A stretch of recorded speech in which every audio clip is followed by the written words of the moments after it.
អោដួងច័ន្ទបនទៀមព្រាងកាយគ្រឿនគ្រឿន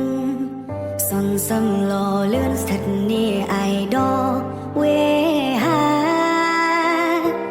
ចាំងក្រវាលមានតែដួងច័ន្ទឯកាមិនឃើញតារារាំងអែបអងច័ន្ទថ្លៃ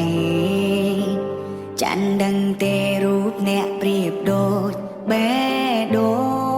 ងឃ្លាតចាកឆ្ងាយទ្រូងឃ្លាតស្ងាត់បាត់សូន្យយូរថ្ងៃតារាប្រដូចប្រៀបបានថ្លើមថ្លៃពេលយប់ពេលថ្ងៃក៏មិនឃើញរែក្បែរ